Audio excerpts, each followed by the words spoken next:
بسم اللہ الرحمن الرحیم۔ جناب صدر اور میرے عزیز ساتھیوں، خاکسار کو آج جس موضوع پہ لب کشائی کرنے کا موقع ملا ہے وہ ہے اے میرے فلسفیوں زور دعا دیکھو تم۔ ارشاد باری تعالیٰ ہے وَإِذْ سَأَلَكَ عِبَادِي أَنِّي فَإِنِّي قَرِيبٌ۔ بس یہ دعا ہی ہے کہ خدا تعالیٰ کی ہستی کا زبردست ثبوت دیتی ہے، دعا ہی ہے وہ مشت خاک کو کیمیا کرتی ہے، یہ دعا ہی ہے جس کے ذریعے انسان کا تعلق اپنے خالق و مالک سے قائم ہوتا ہے۔ جناب صدر، عرب قوم میں بہت سے لوگ گوبر کی مانند تھے جنہیں ان دعاؤں نے سونے کی ڈلی بنا دیا۔ انہیں دعاؤں کی بدولت کہیں ابو بکر جیسے فدائی عطا ہوئے تو کہیں عمر جیسے جری کو ظلمت کی اچھا گرائیوں سے نکال کر امیر المومنین بنا دیا۔ عثمان جیسے غنی اور علی جیسے جانثار بھی انہیں دعاؤں کا کرشمہ تھے۔ اور اے میرے فلسفیوں، زور دعا دیکھو تو کہ جب بلال کو تپتی صحرا کی ریت پر لٹا دیا جاتا، حباب کو دہکتے کوئلوں سے داغا جاتا یا کسی لگتے جگر کو ٹکڑے ٹکڑے کر دیا جاتا تو یہ اس پاک گروہ کی پرسوز دعا ہی تھی جس نے عرش کے پائے ہلا دیے۔ تب رحمت خداوندی بھی ان دعاؤں کو سن کر جوش میں آئی اور رہتی دنیا تک ان دشمنوں کو عبرت کا نشان بنا دیا۔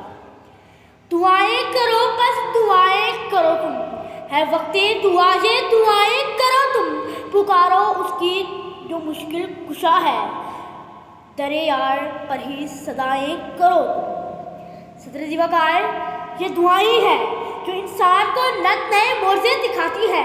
حضرت ابراہیم جلتی آگ سے زندہ باہر آ گئے تو دعاؤں کی وجہ سے دشمن عین سر پر موجود ہو اور مکڑی کا غار کے دھانے پر جالا بننا اور حضرت یوسف کا زندہ سلامت اپنے والد سے ملاقات کرنا بھی دعاؤں کی وجہ سے نہ تھا تو کیا تھا؟